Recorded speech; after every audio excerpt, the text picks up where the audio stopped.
When you look at the fourth schedule of the Constitution, we see very clearly that the county government has quite a number of functions, about 14 functions. And that means that county governments must have, monies to ensure that they're able to function independently, to ensure that they're able to function as stipulated by the Constitution, Honorable Speaker. Because when we look at the functions of the county government, I'll just give one example of ECD. In most counties, Honorable Speaker, and as the Education Committee, I remember we've been going around the counties looking at the status of ECDs, and in some counties, the ECD status is really pathetic. So allocation of money to counties, and especially on education, and to ensure that ECDs function, and also technical colleges function in the country, is very important, Honorable Speaker. Because in some counties, you find that ECDs are in pathetic situations. Some of them do not have abolition blocks. Some of them do not even have, water. And when it comes to water is important. Even when you look at Article 43 of the Constitution, it is very clear, Honorable Speaker, that clean water must be available to everyone. And when we are talking of clean water, Honorable Speaker, we are looking at ways in which water can reach everyone, Honorable Speaker. So with ample amount of money, county can look for ways of ensuring that they even harvest water. Very soon, Honorable Speaker, we are going to have a lot of rains. And during times when we have rains, a lot of rain is wasted because most counties do not prepare in advance how to make use of this natural resource that comes, in form of rain, so that it can be used later on, Honorable Speaker. So I want to say, Honorable Speaker, that it is in good breath for this money to go in equal measures, from the national government to the county government equitably, so that county governments can do what they need to do. Honorable Speaker, I just want to also state that even counties themselves constitutionally, have a leeway. They can look for their own ways of raising money, Honorable Speaker. And if they are able to raise their own money, then it will help in paying salaries, and the debt of the counties will go down, Honorable Speaker. I just want to comment also, Honorable Speaker, on a proposed development that I've just seen coming up in Kakamega County, Honorable Speaker, of low-costing housing, which I want to commend the county government of Kakamega, under the leadership of His Excellency of Paranya, where the county government has allocated free land to the government so that they can build houses with investors. And then after building houses, Honorable Speaker, I want to propose that that will be a financial breakthrough also to Kakamega County, because they'll be able to get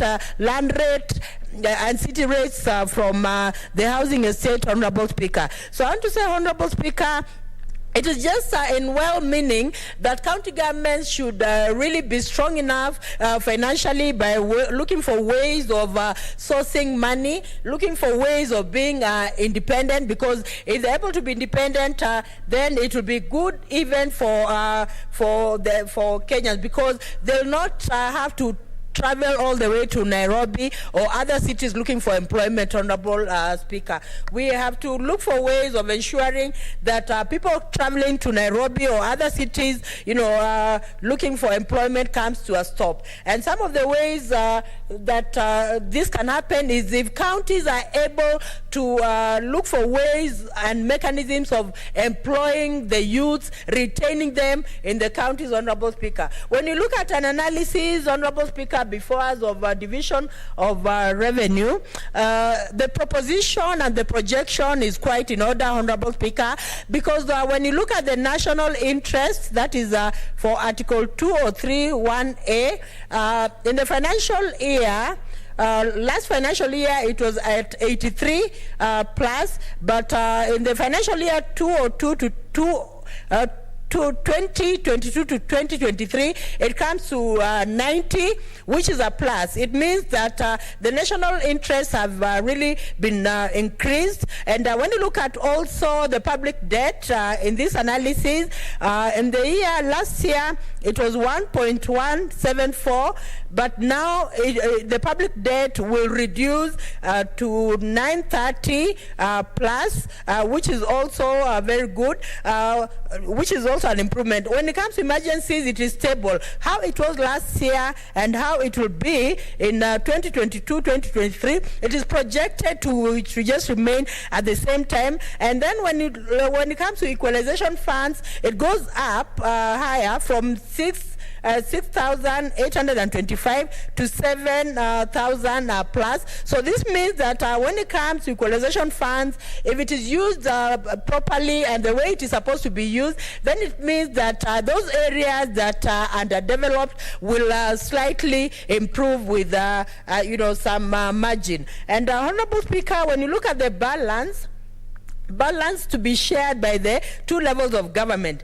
In last year, 2021 to 2022, it was negative 7,429. But right now, we see that the projection is of the balance is 547,843. So this is a big improvement that will not have a balance as a negative, meaning that even the surplus money can be used in other areas, like for example, areas where there is underfunding. It can even go to affirmative action, or it can even go to areas that are really needy, Honorable Speaker. Now, when you look at also the balance left for the national government, last year it was negative 384,966, but now it will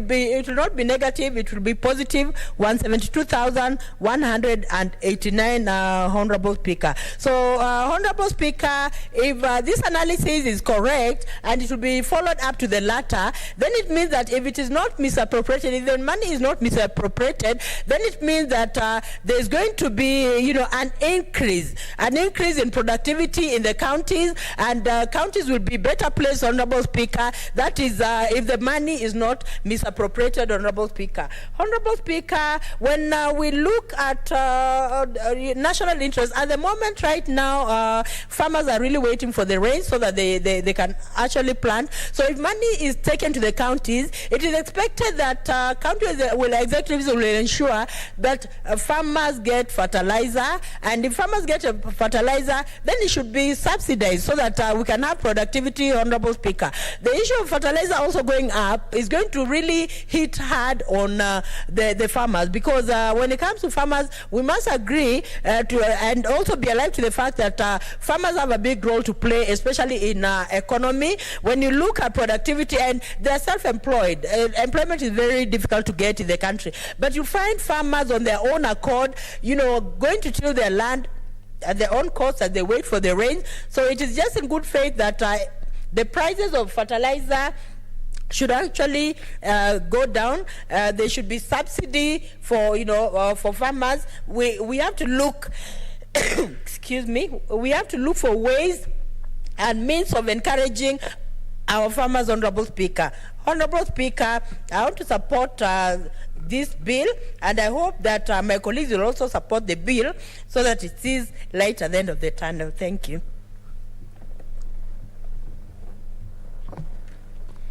Senator Mwinyi Haji Mohamed. Asante Mheshimiwa Spika kwa kunipa fursa hii kuchangia mswada wa ugawavi wa rasilimali kwa kaunti zetu. Mheshimiwa Spika, kwanza ningependa kupongeza mswada huu kwa sababu unaongeza kiasi fulani cha pesa kwa serikali hizo za kaunti. Mheshimiwa Spika, kama inavyojulikana, kaunti zetu zinaongeza huduma katika maeneo yao, na vile vile pia ile miradi wanayofanya inaanza kukamilika, na hivyo inahitajia pesa nyingi kuweza kuitekeleza kila mwaka. Kwa Mheshimiwa Spika, ongezeko la pesa ni jambo litaleta afueni sana kwa kaunti zetu kwa sababu ya zile fedha zitasaidia pakubwa kurahisisha huduma katika kaunti hizi. Mheshimiwa Spika, kuna mambo matano ambayo ningependa kuagusia katika swala hili. Jambo la kwanza, kuna pesa ambazo zimewekwa za medical equipment scheme. Tuliona hapo nyuma kamati yetu ya Senate iliyochunguza mradi huu ulipata kwamba kulikuwa na utepetevu mwingi sana katika kupeleka hivi vifaa katika kaunti zetu, na mpaka sasa kuna kaunti zingine, Mheshimiwa Spika, hazijaweza kutumia vifaa vile. Na vile vile uchunguzi niliofanya ni kuwa hii ongezeko la bilioni 7 ni kusaidia kuweza kufunga ile pengo ambalo liko, kwa sababu kandarasi nyingi zinaweza kukamilika mwaka huu. Kwa hivyo hakuna mipango yoyote ambayo ilikuwa imefanywa ya kuweza kuzifungua tena upya kandarasi zile ili ule mradi uweze kuendelea kufanyika. Mheshimiwa Spika, kaunti nyingi zimelipa pesa nyingi na hatima ya vifaa vile haijajulikana. Mheshimiwa Spika, hatujui kwa mfano watakuja wachukue vifaa vyao, kwa sababu ilikuwa ile ni kukodisha, walikuwa wamekodisha kisheria, na kama umekodisha chombo chochote kisheria ni lazima baada ule muhula kuisha ukiregeshe kwa mwenyewe. Kwa hiyo Mheshimiwa Spika, hatujui hatima ya vile vifaa ambavyo vilivyochukuliwa wakati ule. Je, vitarejeshwa kwa zile kaunti ama yule mwenye kuzikodisha atachukua mwenyewe na aweze kuziuza sehemu zingine? Mheshimiwa Spika, pia kuna masuala ya vile vyombo ambavyo havikuweza kutumika. Kwa mfano, wakati tulipozunguka na kamati ya COVID, tulifika hospitali nyingine tukaona kwamba kuna vifaa ambavyo vitakana kutumika kama vile dialysis machine, lakini hospitali ilikuwa haina maji ya kutosha. Hospitali haina maji ya kuweza kutumika katika vifaa vile vya dialysis, ambavyo tunajua kwamba dialysis machine inakwenda na maji ambayo ni safi, yamesafishwa kikamilifu. Mheshimiwa Spika, kuna sehemu zingine kulikuwa kuna mashini za x-ray, lakini mashini zile hazikuweza kutumika kwa sababu hospitali ama zahanati ilikuwa haina umeme. Kwa hivyo ina maana kwamba kaunti imelipia pesa kwa muda wa miaka 5, miaka 10, lakini vifaa vile havikuweza kutumika kabisa katika sehemu zile. Mheshimiwa Spika, zingine vilikuwa vinaharibika makosa madogo madogo, lakini kulikuwa hakuna utaalamu ama technicians ambao wataweza kusaidia kuvirekebisha kwa haraka ili wananchi waendelee kupata huduma. Mheshimiwa Spika, jambo lingine ambalo linahusiana na vifaa hivi ni kuwa tuliona hapo nyuma kwamba baraza la magavana walikuwa wamepinga kuzunduliwa upya ama kuongezwa kwa kandarasi hii ya MES, na kwa hakika walikuwa na sababu zao. Lakini Mheshimiwa Spika, swala la hivi vifaa ni kwamba zile kaunti ambazo zinaangalia mbele, kwa mfano kaunti ya Mombasa, Mheshimiwa Spika, inaangalia mbele, imeweza kutumia vifaa vile na ikaweza kupata pesa nyingi, ambazo pesa zile zimefidia zile ambazo wanakatwa kulipia vile vifaa. Kwa hiyo Mheshimiwa Spika, zile kaunti ambazo zinaangalia mbele zimeweza kutumia vifaa hivi kamilifu na vikaweza kupata pesa nyingi, kwa sababu vifaa hivi vimetumika kuweza kusaidia kuleta huduma karibu na mwananchi na vile vile pia kupatikana katika huduma zile. Mheshimiwa Spika, ukiangalia kwa sasa huduma za x-ray kuna sehemu zingine hazipatikani kabisa. Kwa hivyo mgonjwa inabidi anakwenda hospitali akirudi wakati anasubiri huduma ile. Kwa hivyo Mheshimiwa Spika, zile kaunti ambazo zinaangalia mbele zimeweza kutumia vifaa hivi kwa vizuri sana, na hivi sasa wanaweza kupata pesa nyingi kutokana na matumizi ya vifaa vile. Lakini zile kaunti ambazo bado ziko katika fikra za nyuma, zote zimeweza kupata hasara Mheshimiwa Spika, kwa sababu pesa zimekwenda lakini vifaa havikuweza kutumika kisawasawa katika kaunti zao. Kwa hiyo Mheshimiwa Spika, iwapo tutakubaliana kwamba hizi pesa ziwekwe katika bajeti katika hii sheria, ni kwamba lazima tuwe na uhakika kwamba pesa zile zitatumika vipi, na vile vile Mheshimiwa Spika, kuwe na mikataba maalumu baina ya zile serikali za kaunti ili usiletewe vifaa ambavyo huhitaji, kwa sababu kaunti nyingine Mheshimiwa Spika zimepelekewa vifaa ambavyo havihitaji, na hii ina maana kwamba pesa zimeweza kutumika kwa njia ambayo si sawa. Mheshimiwa Spika, jambo lingine ninataka kuligusia ni kuwa kaunti nyingi bado zinasubiri serikali kuu ilete fedha, na tumeona kwamba serikali kuu pia imebanwa katika matumizi yake, na utapata kwamba mara nyingi inachelewa kupeleka pesa katika kaunti, hivyo kunakuwa na misukosuko, wafanyaji kazi hawajui watapata mishahara yao lini, na vile vile pia huduma zinadorora katika kaunti zetu. Kwa hiyo Mheshimiwa Spika, njia ya kutatua swala hili ni kwamba kaunti zidhibiti njia zake za kutafuta za kuokota kodi katika maeneo yake. Mheshimiwa Spika, sehemu nyingi Mheshimiwa Spika, kodi bado zinakusanywa kizamani.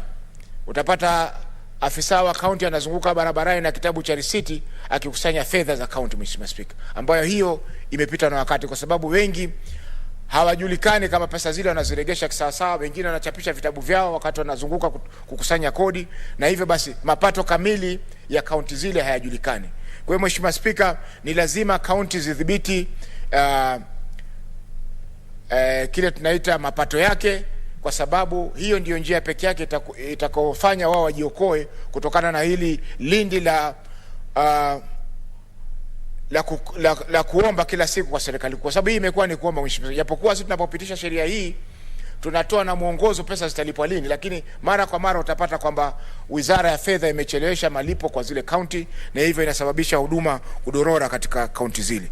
Mheshimiwa Spika, jambo la tatu ni swala la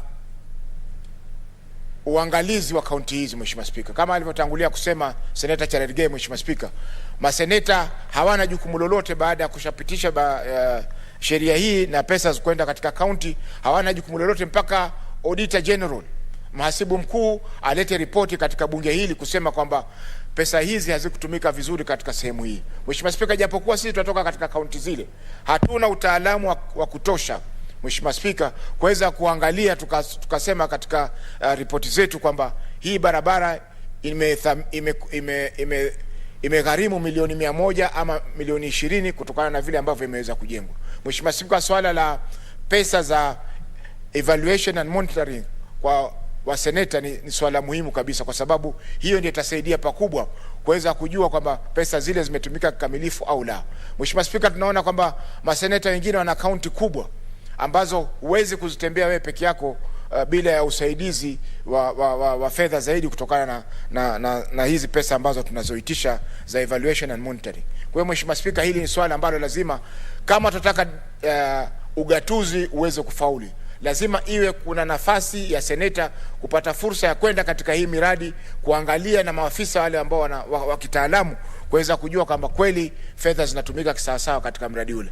Ama sivyo itakuwa tunasubiri ripoti za postmortem baada ya mambo yameshafanyika, ndio tunaletewa ripoti hapa miaka 4 5 baadaye kuja kuangalia pesa zilitumika kisawasawa au la. Mheshimiwa Spika, hii kuwa sisi tutatumika kama wale wanaofanya uchunguzi wa postmortem, yani mambo yameshafanyika miaka 4 5 ndio tunarudi kuitwa sisi kama maseneta kuyachunguza.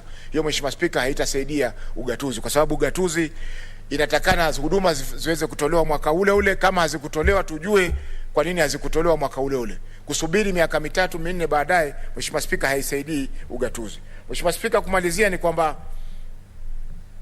tumeona kuwa ipo haja ya kuangalia tena zile huduma ambazo zinatolewa na kaunti zetu. Kwa mfano Mheshimiwa Spika, huduma za afya japokuwa ni muhimu na ziligatuliwa Mheshimiwa Spika, lakini kuna wengi wanaosema kuwa huduma hii inafaa iregee kwa serikali kuu, kwa sababu Mheshimiwa Spika, wananchi bado wanapata shida katika sehemu nyingi.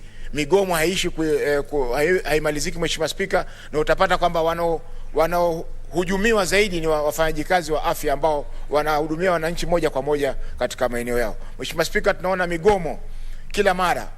Kwa mfano kaunti ya Mombasa imekuwa na migomo mara kwa mara ya madaktari kwa sababu ya kucheleweshwa kulipwa mishahara na malumbukizi ya madeni pamoja na zile makato ya kisheria kama NHIF, NSSF na mengineo.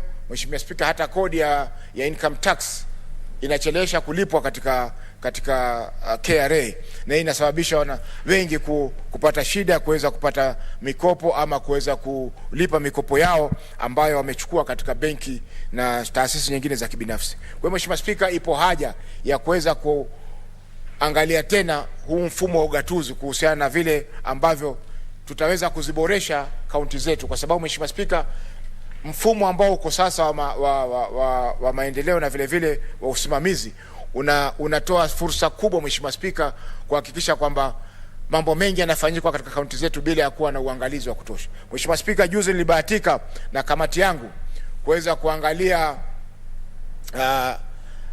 kanuni ambazo zililetwa katika kamati yetu ya delegated legislation kuhusiana na vile ambavyo controller of budget ataweza kuhakikisha kwamba kuna stakabadhi za kisawasawa ili aweze kutoa pesa zile. Mheshimiwa Spika, japokuwa tuliona zile stakabadhi zimeletwa kwa njia, zile kanuni zimeletwa kwa njia nzuri, lakini Mheshimiwa Spika, tuliona kwamba upo unyonge mkubwa katika ofisi ya control of budget, kwa sababu kwanza ofisi ile haipati fedha za kutosha, na vile vile kazi ambayo anatakana kufanya ni kazi kubwa kabisa, kwa sababu kuangalia kaunti 47 Mheshimiwa Spika, kuangalia pia na serikali kuu ambazo na wizara zaidi ya 20 Mheshimiwa Spika, zote hizo ni karibu taasisi ama kaunti na taasisi za serikali karibu 67 Mheshimiwa Spika. Ikiwa hawakupata fedha za kutosha hawa, Mheshimiwa, inamaanisha kwamba matumizi ya kaunti hizi yataweza kupelekwa bila ya kuwa na uangalizi wa kisawasawa Mheshimiwa Spika. Kwa hivyo ipo haja Mheshimiwa Spika, ili kutilia nguvu ugatuzi na kutilia nguvu uwazi katika ugawavi wa fedha katika serikali Mheshimiwa Spika, upelekaji wa pesa katika serikali, hii ofisi ya controller of budget lazima itiliwe nguvu, kwa sababu ni kitengo muhimu katika masuala ya fedha na kuleta uwazi katika usimamizi wa fedha katika serikali yetu. Mheshimiwa Spika,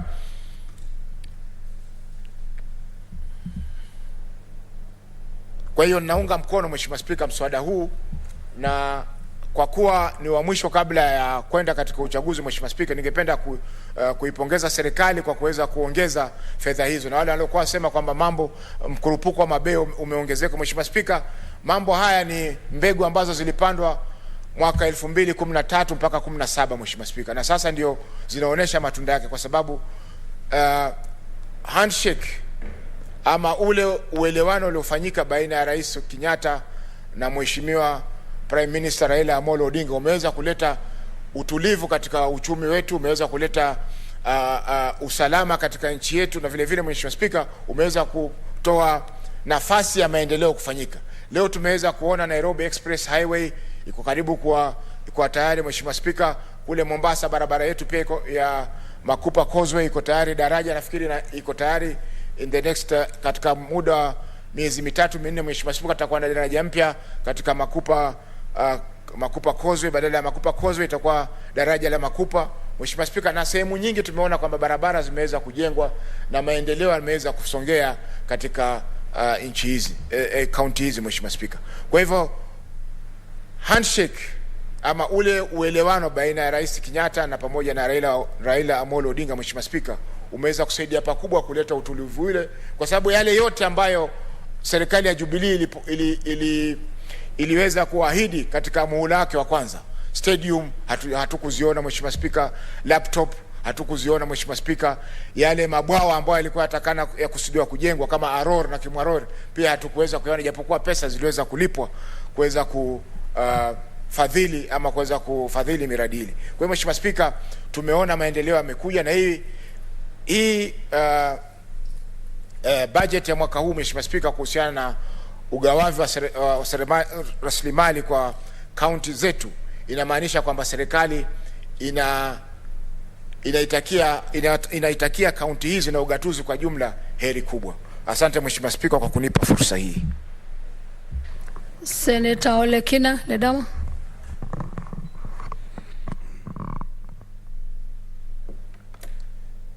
Madam Speaker, I thank you for giving me an opportunity to support this very, very timely bill, which is a Division of Revenue Bill 2022, National Assembly Bill number 8 of 2022.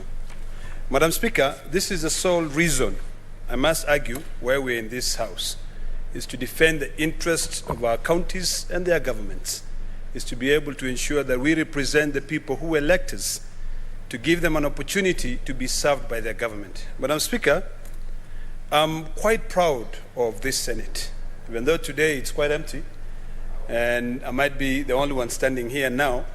But the reason why I made sure that I come to contribute to this bill on the division of revenue is because of the solid work that the distinguished senators from the entire 47 counties, including the nominated senators, did to ensure that counties get their money. I'm so happy that we were able to remain adamant and to force for an increase of the money which is allocated to the counties.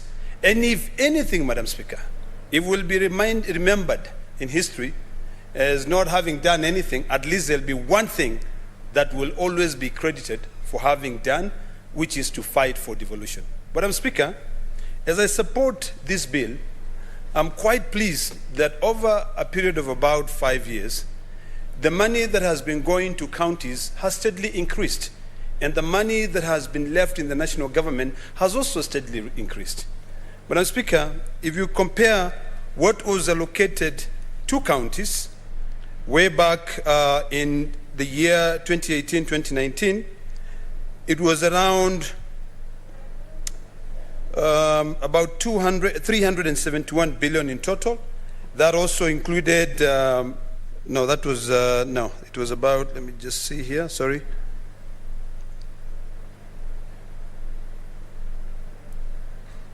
Sorry, Madam Speaker, we are getting old, so the font is quite small. But I'll get the right figure. But what makes me happy is that this year and last year, we've been able to increase the revenue from 327 billion to 370 billion. What bothers me, Madam Speaker, is that there is additional revenue which could have been sent to the county government in terms of conditional grants, but that money is still stuck in National Treasury because the Senate and the National Assembly have not been able to agree to mediate, to be able to come up with a legislation that can support how that money is going to be distributed. Madam Speaker, this year it is important for Kenyans to know, and I'll be very, very specific in terms of Narok County. Madam Speaker, since devolution, the amount of money that has been sent to the county government of Narok is around 71.6 billion, and also Narok County has received about 2.29 billion from the CDF, which is from the other constituency offices. These are things that have been able to help. This year, Madam Speaker, I hope that in the 2022-2023 budget, the money which is allocated for the youth, in terms of when you look at the division of revenue, evaluating the bill against Article 203 of the Constitution, there is about 14.67 billion that I hope, even though this country does not have a position where you can say everybody is treated equally, there can be some form of equity. Because if you look at the amount of money that has supported the youth, Madam Speaker, since devolution started, the money that has gone to Narok County is only 5.48 million shillings.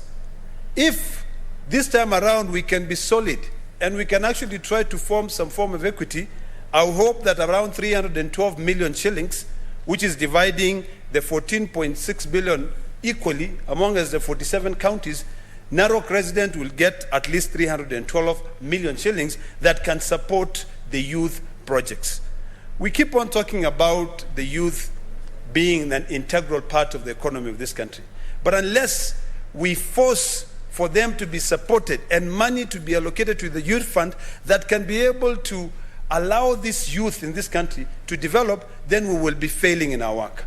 Madam Speaker, I know this is a very tough period where everyone is fighting to be re-elected, but I just hope that our colleagues will not forget that unless we come here and we pass the division of revenue, there's no way that our counties will be able to get. And even the government, which will come in the next financial year to utilize this budget, they will not be able to perform their duties. So, Madam Speaker, I want to call upon my colleagues to be able to come back, contribute to this very important division of revenue bill, so that we can also get an opportunity to do our kara, so to ensure that services will be rendered to our people in the counties. Madam Speaker, this bill and the drafters of this bill, when they are allocating the revenue that to be shared among the two levels of government, which is the national government and the county governments, I'm quite happy that they put the repayment of our debt as a priority. They put in the national interests of our country as a priority.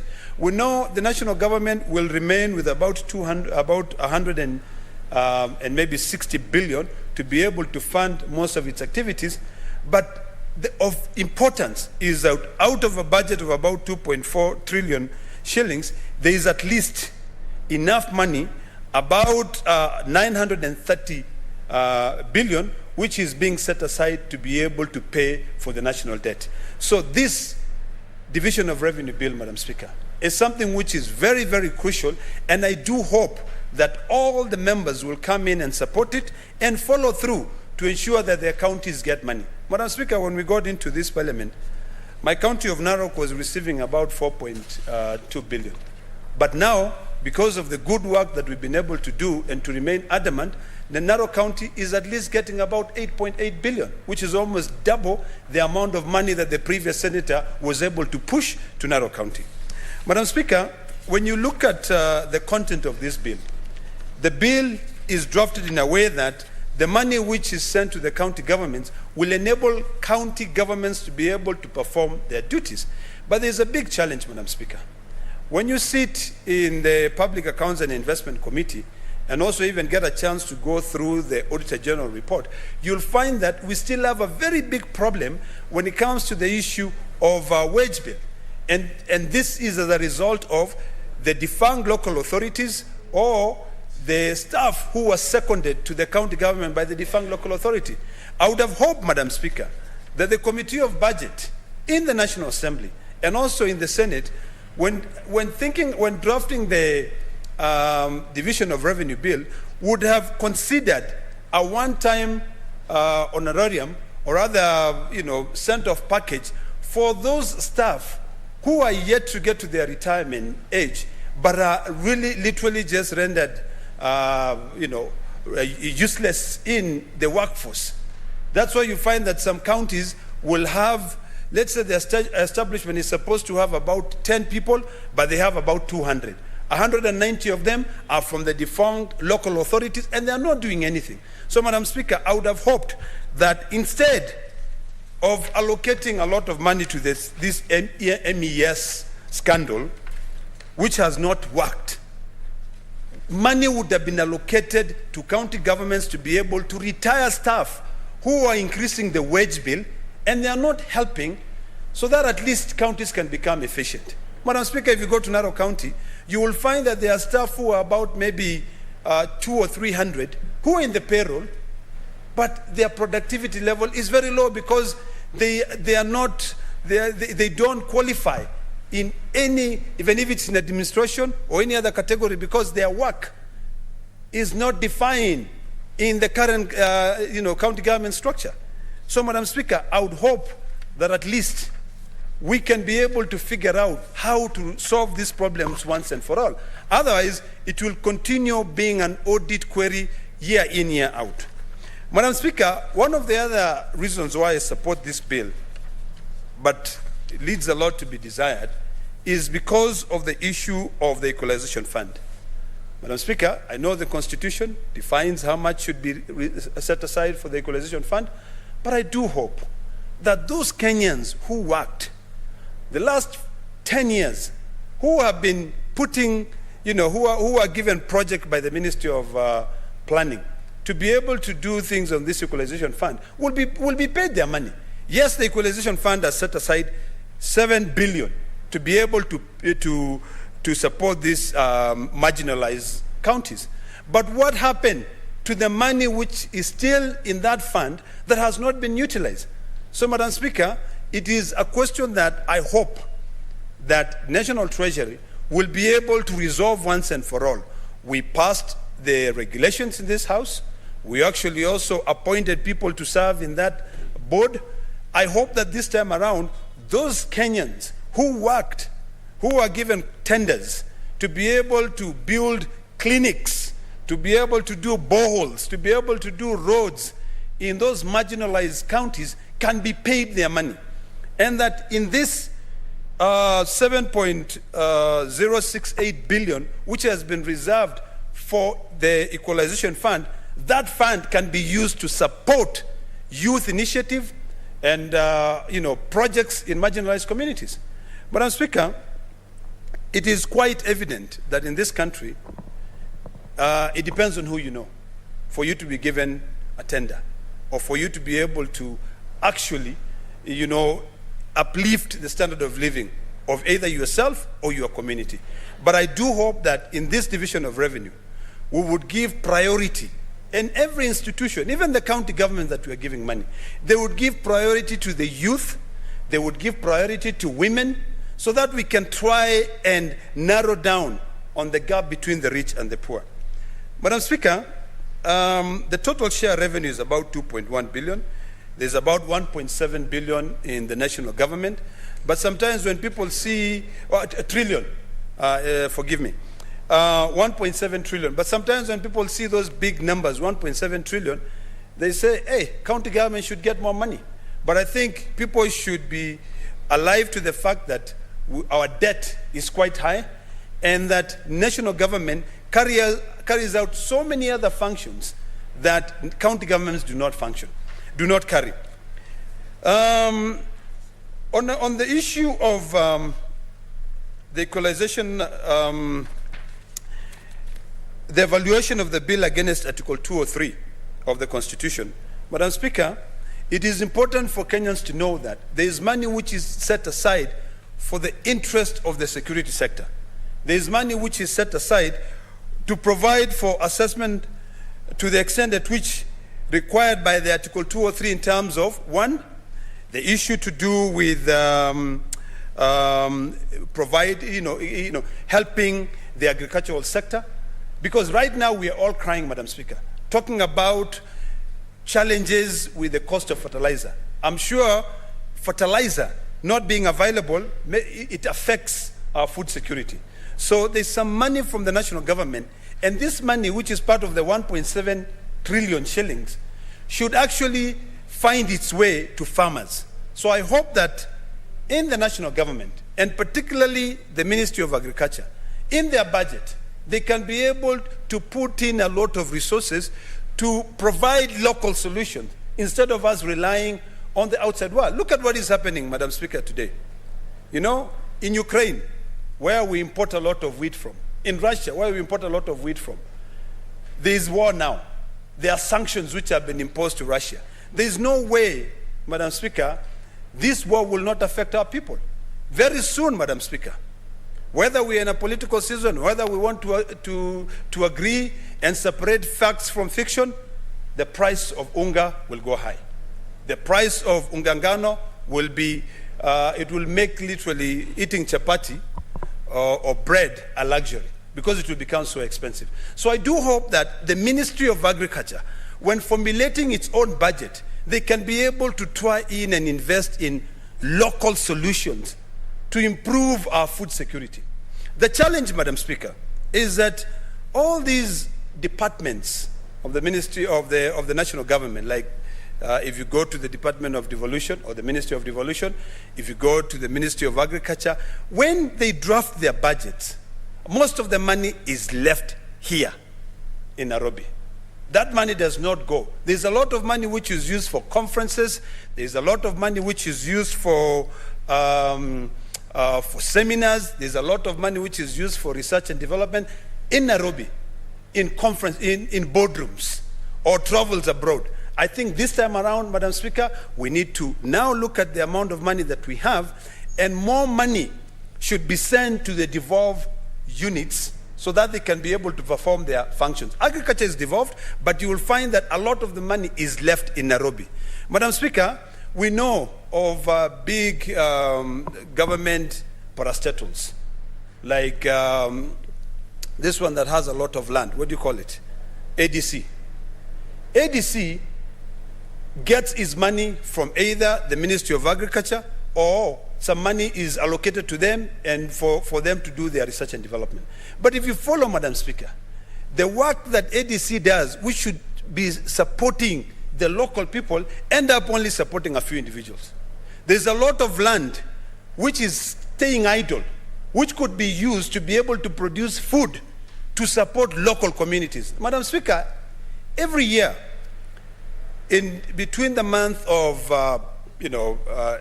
March, and sometimes March and April, when the rains have decided not to come, this country is littered with carcasses of dead animals. If we can take advantage, Madam Speaker, of the flood rains, and we use money, which we are dividing now between the two levels of government, and allocate a lot of money to agencies like those of ADC, and plant fodder for animals, then our own people, the pastoralists, we either in Narok, in northern Kenya, will not suffer because they'll have grass that county governments can be able to acquire or that can be able to distribute to them. We spend more money, Madam Speaker, buying food, corruption gets in the way to go and deliver, and people don't benefit. This time around, Madam Speaker, I hope that the Ministry of Agriculture will become a little bit creative and allocate resources to agencies and require results. Every year we hear of rapid results initiative. We want to see results that will protect and defend our national interest. When people are hungry, it becomes a national security risk. When people do not have anywhere, when people are jobless, they also end up suffering. We have a lot of money that is reserved because of this national security issues. When you look at the Division of Revenue bill against Article 203, that when utilized properly, it can be able to solve most of the problems that we have here. Madam Speaker, there are issues that affect us, the Maasais, as an example. We know today our brothers in Tanzania who cross back and forth, who are able to bring in their cows to Narok, to Kajiado, are now suffering because of the actions being taken by their government, where we have over 80,000 Maasais who are facing eviction from their homes because of interest of protecting wild animals.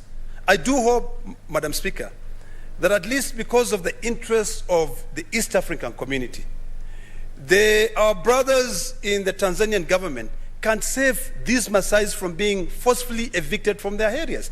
Because once they are evicted, they cross into Narok, they cross into Kajiado, then of course we stress our economy. We have brothers and sisters in Tanzania. So, Madam Speaker, I want to call upon and take this advantage and call upon even the president of Tanzania to save our people from being forcefully moved out of their land in Ngorongoro, in Loliondo district. Whenever you see about 80,000 people praying to God because they are facing eviction from their land, you should not only think about what is happening to them then, but you should think about the consequences. They will cross into Narok, they will cross into Kajiado, although we welcome them, but it will be stressing our limited resources. So, Madam Speaker, in conclusion, I fully support the Division of Revenue Bill, and I do hope that this issue of the MES, the Medical Equipment Scheme, can become a thing of the past. We need to agree whether we are going to continue leasing this equipment or we are going to buy them. Because this issue of leasing this equipment is really a scandal, Madam Speaker. We know we debated that issue in this parliament, but the truth of the matter is, if you go to West Pokot today, Madam Speaker, you will find equipment that are lying in a store that have never been used. If you go to Narok County, you will find equipment from MES that are lying in the stores that have never been used, yet county governments are paying for those equipments. Madam Speaker, I think it's about time for all of us to remember that we will be judged harshly by history if we continue allowing scandals. And we know they are scandals. But because of political interest, we end up keeping quiet. It is about time that we say no to impunity. We say that we must support. If health is devolved, let us support, let us divide more money to go to counties. I know when BBI finally comes back, I know the former Prime Minister and our party leader and hopefully our fifth president will send about a minimum of 35% of the revenues to go back into counties. At that point, we will not need to be leasing. I'd rather each county leases and controls so that they can lease what they require. But this issue of the Ministry of Health leasing all the equipment in a central location, really disfranchise many other counties. So, Madam Speaker, this is a very important bill, and the only way we can ensure that everything which is here is implemented is even in the county assemblies for them to read, because the money which is sent to them, they are supposed to ensure that they carry out their functions. Madam Speaker, there is no reason as to why we should have pending bills. Those pending bills comes in as a result of lack of a fiduciary responsibility in the hands of the accounting officers. They need to be accountable. They need to know that we in the Senate are pushing money to them, and we are fighting heavy battles to be able to send that money to them. Thank you, Madam Speaker. Senator Hargura Godana.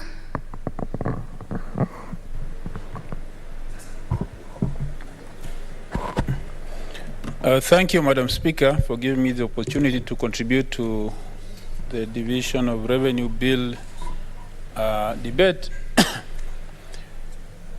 Madam Speaker, this is one of the main responsibilities of this House, participating in the Division of Revenue of the equitable share amongst the national and the county governments, what is known as the vertical division.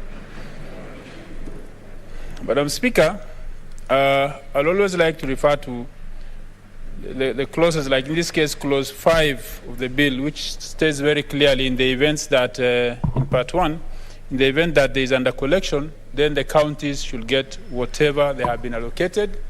And in the event of a collection of the revenue, then it goes to the national government. We have to keep this in mind always, because there was a time there was an attempt to reduce the revenues going to the county because there was under collection. Madam Speaker, if we look at the main items in the schedule, we're talking of the total shareable revenue, then the national government, the Equalization Fund, and the county funds. This year, the total shareable revenue is estimated to be 2.14 trillion shillings, where the national government is to get 1.764 trillion. 7 billion is supposed to go to Equalization Fund, and the county government equitable share is proposed to be 370 billion. Madam Speaker, it should not be lost on anybody that this is exactly the same amount allocated in the last financial year to the counties. And while the revenue, the total shareable revenue has increased by 20%, because the last one, in the last financial year was 1.7 trillion, and now in this financial year we are having, in fact, 1.765 trillion, and this financial year we are having 2.141 trillion. That's an increase of about 20%. Then there is no increase to the county government, and even just taking into account inflation. Inflation itself is estimated to be 5.4% this year. That will mean that for you to maintain still that level of budget, then you should have increased, in terms of service delivery, then you should have increased at least by that 5.4%, which will be some extra 22 billion shillings.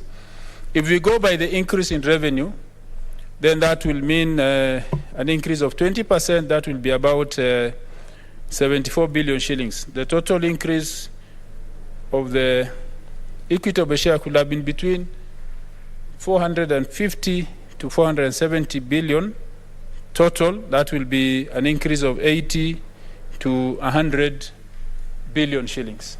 But we don't see that. So the rationale behind keeping the county share fixed or stagnant at 370, while the shareable revenue has increased by 20%, there is an inflation of 5%, needs to be explained, because as senators, our main responsibility is to protect the interests of the counties and their governments, and this is one of the major interests, is what they get as equitable share. So in that case, personally, I don't agree with giving the counties 370 billion. It should be from 450 billion upwards, because even if you take into account only the inflation, we should be talking about 392 billion. If you take into account only inflation without any change of revenue, while we know very well revenue has increased by 20%, then it should be much more than that. So a minimum of 450 billion to the counties should be what we should be advocating for as Senate, whose responsibility is to take care of the interests of the counties and their governments. Madam Speaker, on the issue of Equalization Fund, this is a fund which is clearly in our constitution because of our acknowledging that parts of these countries have been left behind. There has been marginalization in many parts of this country, and that is why in Article 204 of the Constitution, we clearly indicated that there shall be an Equalization Fund, which will be 0.5% of the current or the most recent audited revenue. And if you look at what is there now, because this fund has not been utilized to date, it's only once when it was attempted, and even that time it was stopped. And if you look at what is there now, if you go by the Constitution is very clear. It says that 0.5% of the most recent audited amount need to be allocated. Then it talks of, for it to be used, then CRA shall be consulted in recommendations considered, and its recommendation considered before Parliament passes any bill appropriating money out of Equalization Fund, which means the fund will still be there, monies will still be going to that fund since the promulgation of this Constitution. It's only the usage which will require that CRA recommendation, which the first phase or the first CRA recommendation, which was adopted by this House in the last Parliament, was the funds going to 14 counties. But if you look at what has been allocated to date, in the first 3 years since the promulgation of the Constitution, 2010, that is from financial year 2011 to 2012 to 2013, 2014, there was no allocation to the Equalization Fund. The fund was there, created by the Constitution, but there was no allocation. If you look at the argument being used, it's because there was no recommendation from CRA as to how the funds should be shared. But the Constitution is very clear. The funds are supposed to be the fund is supposed to be 0.5% of the most recent audited account from the first year of the funds being created, that is 2011, 2012 after the Constitution. Then from there onwards, there should have been monies allocated to the fund. And because there was that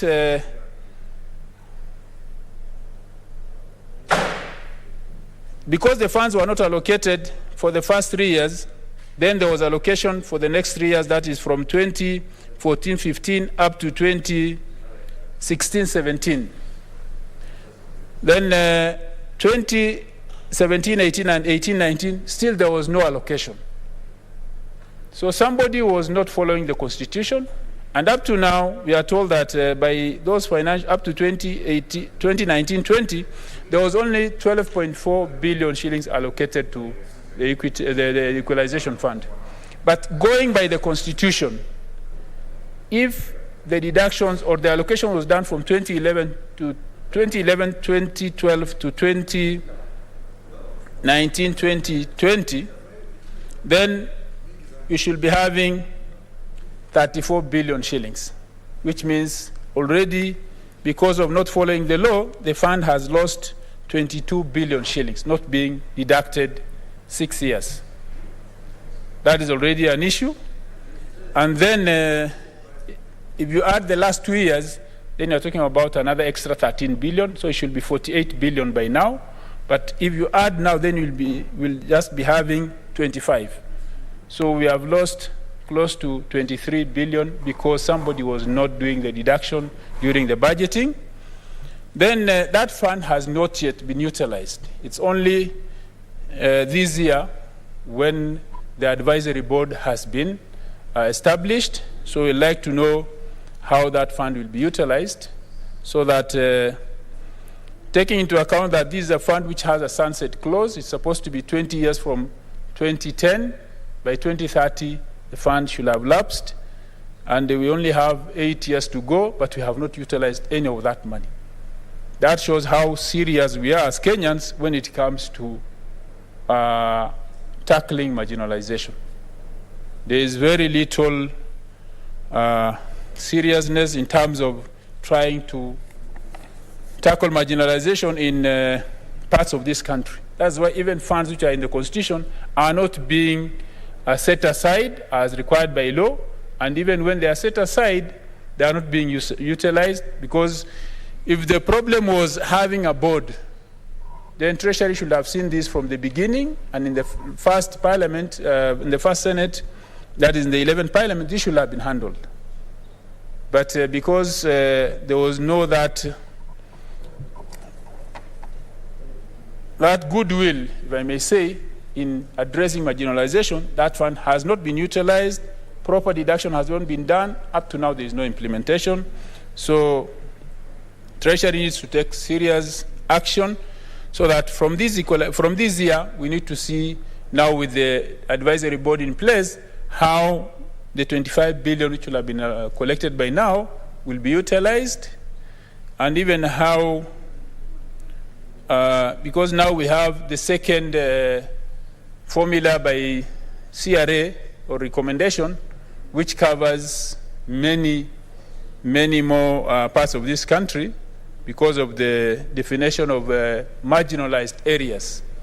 So we intend to, I hope there will be goodwill this time to utilize whatever has been collected, taking into account it's not even the actual amount as per the Constitution, and up to now there is no implementation.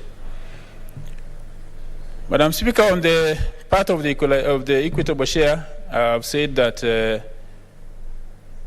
with the figure given there is not realistic, because in the last financial year we gave the same figure, so we need to increase, taking into account the situation as it is, more revenue generated, inflation.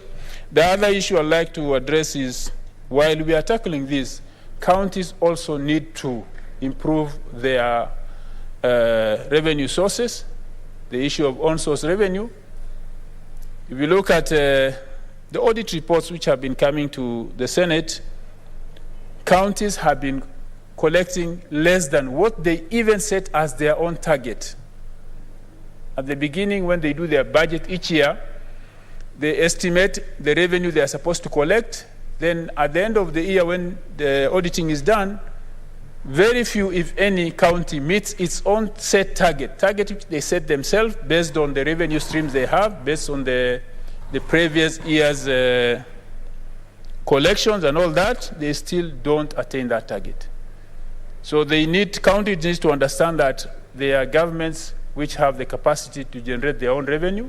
So they need to properly map their revenue streams. They need to properly seal any loopholes through which money is lost, because when they do manual collection, there is loss of funds at source by the revenue collectors, the revenue officers.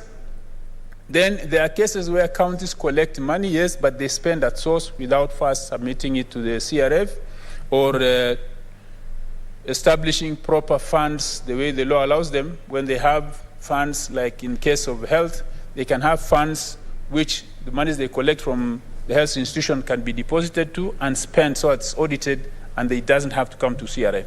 But even that they don't do. So we have all those questions.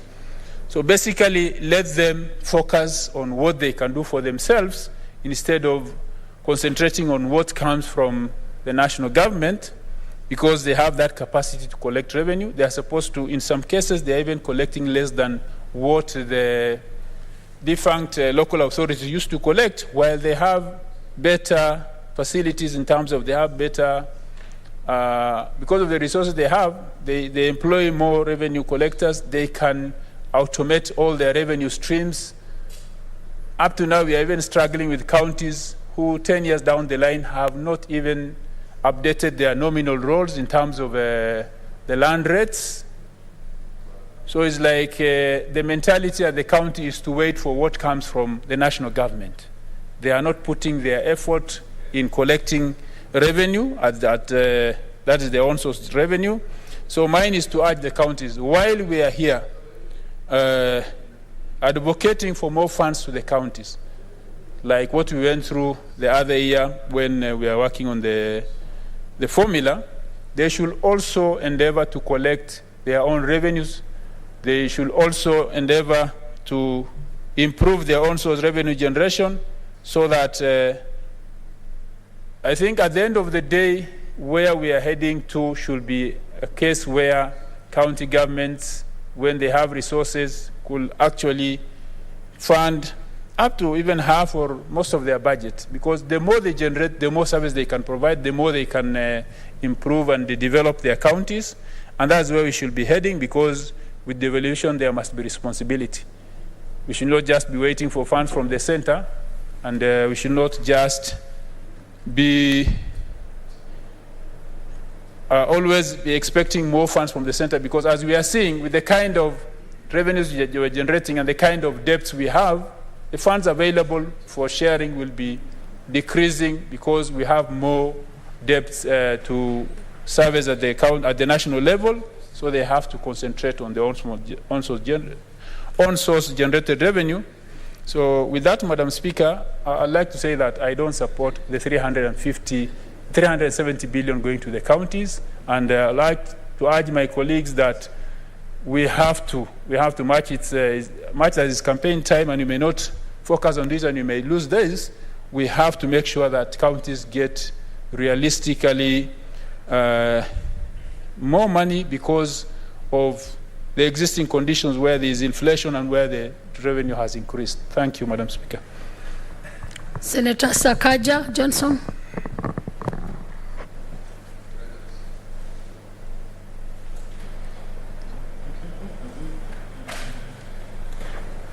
Thank you, Madam Speaker, for this opportunity. Madam Speaker, I rise to support the Division of Revenue Bill 2022.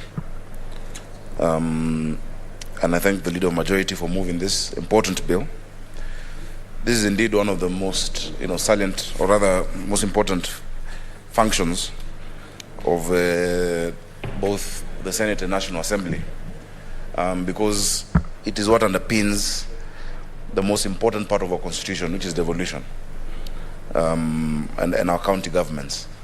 Madam Speaker, in terms of the philosophy around devolution, and something that we always must get right, is that devolution is not about the national government supporting county government.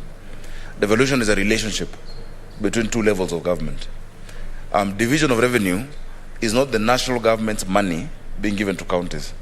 It is revenue raised throughout the country, and then we say, since as Kenyans we've raised this amount, this particular amount goes to the national government, and this amount goes to the county governments.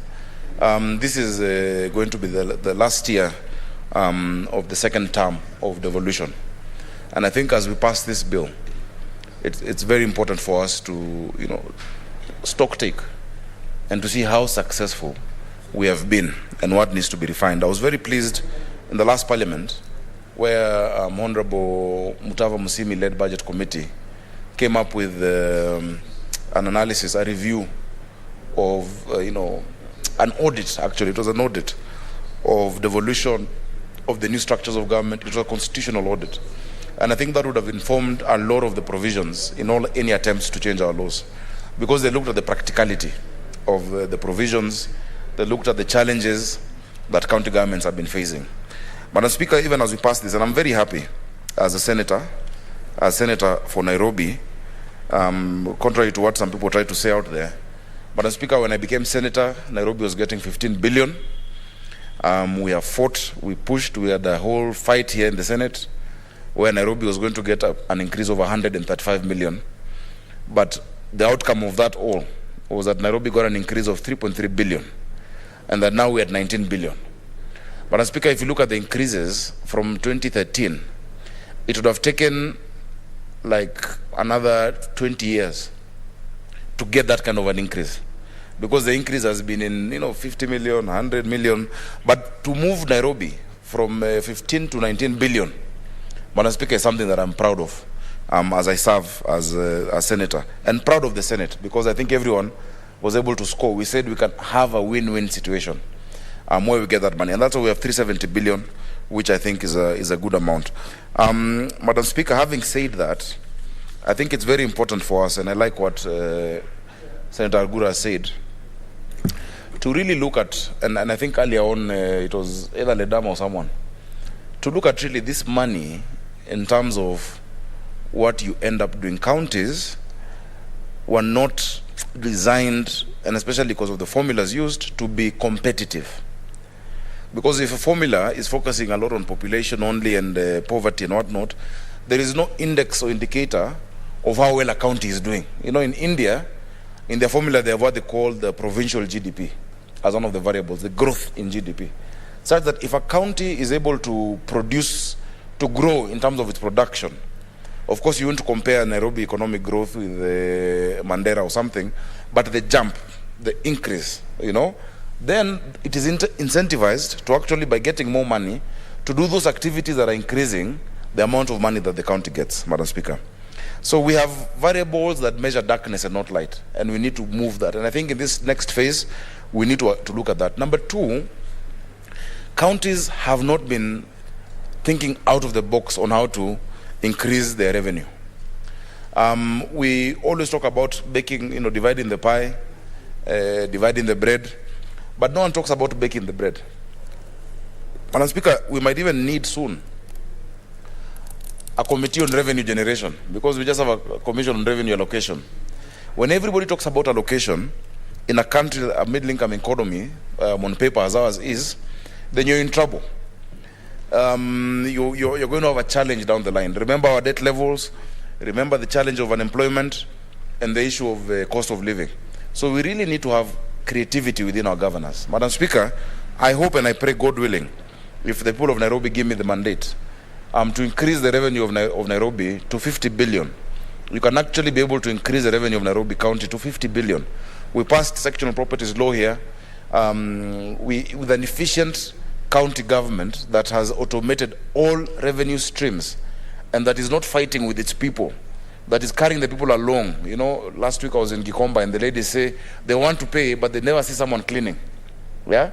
So why should they pay that 50 shillings? And then when you want to get them to pay, you have KRA with with almost, I think, GSU officers forcing out money from people. You never raise revenue that way. But President Kibaki told us kulipa ushuru ni kujitegemea, in quotes, Madam Speaker. And because of that, we were able to increase our revenue generation. So with that creativity, automating this, showing Nairobians this is the actual service you're getting from what you're paying, I am confident we'll be able to increase the revenue. And the reason I'm saying it is critical, if you look at the budget in Nairobi County, for instance, and I have to speak about my county, a lot of it, actually almost everything that we give Nairobi as a Senate goes to pay salaries. It is just salaries, meaning Nairobians are paying taxes just to keep people in offices. We need to address that. There was a program by the World Bank that was coming in to help ease the debt, the wage burden in Nairobi County. It is still very necessary, and I hope, and I've spoken to General Badi, that before he finishes his term, because the good thing is that NMS can make certain decisions that would be very difficult for politicians to make, that they actually help us rationalize that aspect in the best and humane and in the best way possible, so that we have some headroom. We might blame the governors who've been there, but without headroom to actually do development, Madam Speaker, the county government is just like a cash office. You just receive, you're a cashier, you receive this money and you pay salaries. You do very little development. Madam Speaker, all senators are sent for what we call exchequer release reports. I don't know if anyone looks at them, but I look at mine for Nairobi. Madam Speaker, we have an approved budget, for instance, of that 9 billion.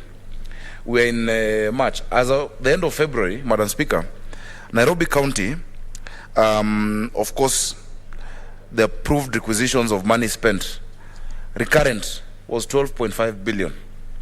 And look at the time we are in. Development money that has been spent is only 700 million. throughout the financial year. 771,509,137. That tells you there's a big problem. There's a huge problem. That is 6% of what should have been spent throughout the year. And we're already going towards the end of the financial year, Madam Speaker.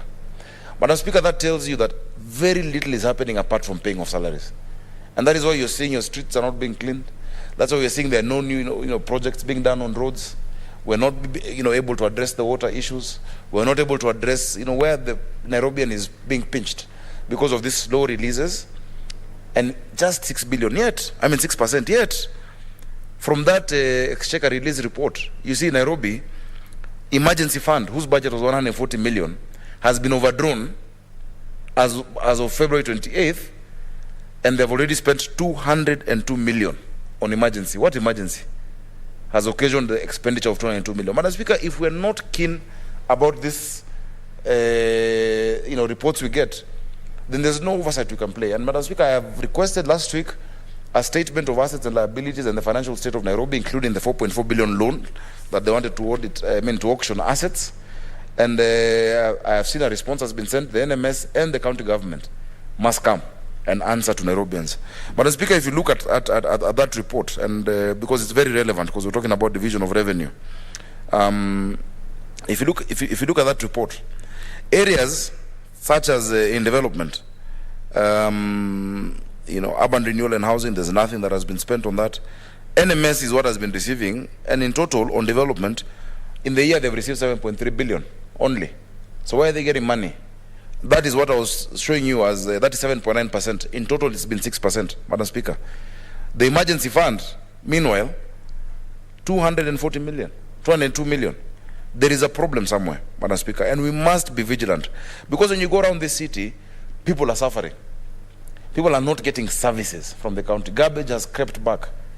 There's a lot of heaps and piles of budget when you go around the city of Nairobi and many counties.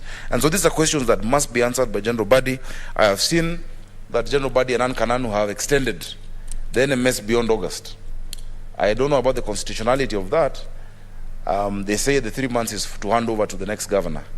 I think that handover process must be expedited, because it is through that process that cracks emerge, Madam Speaker. And that's why we've already asked for a schedule of all of those assets and liabilities. I know we passed a law here, which is Assumption of Office of Governor Act, which provides for that to be done within 28 days after the election. I think within 28 or 30 days after the election, the announcement of the result of who becomes the governor. 3 months of another entity actively implementing constitutional mandate of devolution of a county governor, Madam Speaker, is stretching it. They should be starting the handover now, so that you just have 1 month after the election of a governor. And a pragmatic governor, like I hope to be, would be able to say, look, these certain aspects of NMS are working. Maintain that aspect that's working.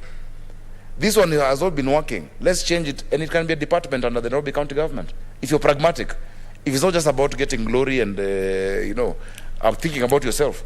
So they should not have that panic, because when I come in, inshallah, God willing, we will maintain what is working. The Americans say, if it ain't broken, don't fix it. But you see, you find they've bought so many cars, they've painted them blue. Will they change? They have branded everything in blue and red. Will you change back? Because the county assembly has a law that talks about even the colors that you need to have. So, all of those things need to be done. I expected in this division of revenue, Madam Speaker, a very important thing to be addressed. When you look at the factors, one of them is national interest. And national interest at a time like this must factor what is happening globally that is going to affect us, Madam Speaker. Madam Speaker, the cost of living and food, because of what is happening in Ukraine and Russia, is going to affect us. Already, 70% of all our wheat and even fertilizer comes from that region. We've seen prices going up. People are suffering. At least I can speak for my people. They are suffering, and no one is talking the language of the common man. Salad oil, we call it salad, for cooking, moved from 250 shillings, Madam Speaker, to 400 shillings. Rice per kg from 70 shillings to 120 shillings as we speak. Bread already, even before the crisis creeps in, from 45 shillings to 60 shillings, Madam Speaker. Maize flour is another case, from 90 to 110 thereabout. And it keeps going up. In fact, I've discussed with a lot of the people who deal with retail. And they're saying that in the next 2 months, Madam Speaker, people might even revolt because things are going to go up. It's a very bad time to be an incumbent. Yeah. In fact, they might even go up to almost 600 shillings for that oil. What do you want the common person in Nairobi to do if you can't cushion them? And that is why a good parliament, I mean, you can see how many we are here. At this time, we should be talking about basic commodity subsidy bill. Yeah? On basic commodities, not to introduce price control, but if it goes beyond a certain amount of money, for the common mwananchi, the government should be able to cushion through that basic commodity subsidies law that I would love to sponsor. It's just that when you sponsor something in this house, they say it is a money bill. But that is the most important thing that needs to be addressed. Madam Speaker, that conflict is going to affect the trading routes. It's going to affect the fact that farmers themselves do not feel safe enough to go to their farms in that area of the world, and so they are not farming. Madam Speaker, it's going to affect so much the potash area, of potassium and whatnot for fertilizer is actually under threat. So I think that should have been incorporated so that we have a cushioning. Madam Speaker, we've seen what we call transfer of functions from county government to national government. What we want to see, Madam Speaker, and I'm speaking for my county, we are going to ask for certain functions of national government to be transferred to Nairobi. One of them is actually giving our people food, especially in school. The school feeding program, because many of our children go to school and have nothing to eat. It is very painful. Senator Pogisho, you have gone to schools in your county, and when you interact with the children, you ask them what do they want. They'll tell you, oh, you want a school bus, or you want balls to play. And I remember when I went to a school in Dagoretti North last year, and the children, when you ask them what do you want, and they say food, as a parent, you want to cry. Because children have nothing, there's nothing at home. And even the program that we are partnering with the Food for Education by a lady called Wawira, where the children are being given 650 grams of food. They're eating just a half, the other half they're taking home to the other siblings. So, Madam Speaker, that issue of national interest with respect to food needs to be addressed by both the national and county government in this division of revenue. Further to that, we hope that we shall have proper accountability. I know many times we think that it's the counties that are corrupt, but remember that is a small percentage. A lot of it stays at the national level. We had a very big, push, and there was a lot of razzmatazz, and we had seen a lot of arrests and whatnot. But I think it cooled down. We need to see real accountability and real responses, Madam Speaker, to the concerns of Kenyans. I hope that the next senator for Nairobi will be somebody who will make sure we get another 3 billion increased, even as we increase the revenue. Madam Speaker, I'm sure you'll be in this house, so you'll be able to make sure that my replacement is able to help us, and even the other senators. Because Arise, and this Senate must congratulate itself that this Senate has actually moved us to 370 billion. I know we'll discuss, there's that fight about where the conditional grants and the conditional allocations, but just that milestone from 316.5 to 370 is actually a serious feather in the cap of the Senate. And so we hope those who move from this house to other positions, MPs, governors, etc., especially those who are going to be governors, do not forget the good work and the fight that the Senate has done. So you hear Governor Sakaja has refused to be summoned by the Senate. You come and pinch me by the ear and pick me from City Hall, Madam Speaker. I've given you the permission. And remind me what we used to stand for. Madam Speaker, I'm not being presumptuous. It is hope. They say hope is a good breakfast but a bad supper. But you must be hopeful and you must be optimistic that we shall be able to do this. So, Madam Speaker, I pray that, and of course it says here, that from the 370 billion, an allocation which remains unchanged. This is an unconditional allocation, which means county governments can plan, budget, and spend. Of course, we could have wanted it to be more, but that amount in itself is a sacrifice. I thank the President for having gotten there. It was actually a sacrifice for that deal to be done. I hope the next president will be a president who supports devolution. And of course, you know who I have in mind.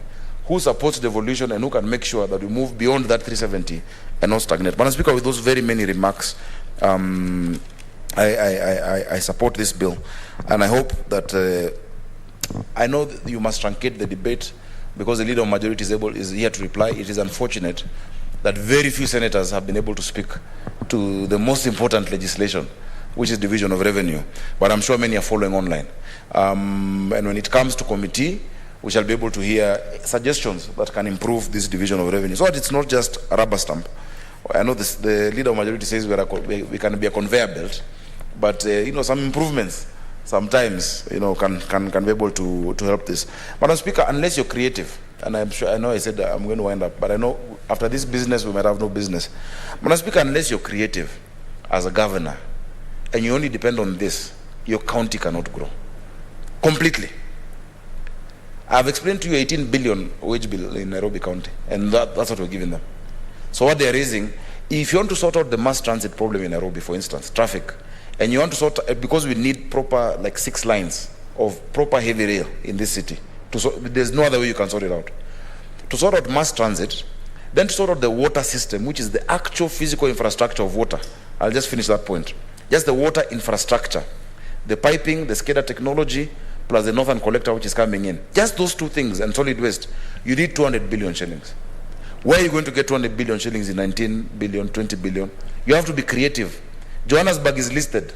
They have done an infrastructure bond where we say that we discount our revenues for the next 10, 15 years and get that money at a go and transform the city. There is no other way. I support it. Thank you, Senator Sakaja. Of course, with a rider that you have hopes for all of us. And we leave it to God to answer that prayer. Senator Pogisho, we have no other requests, so you may reply.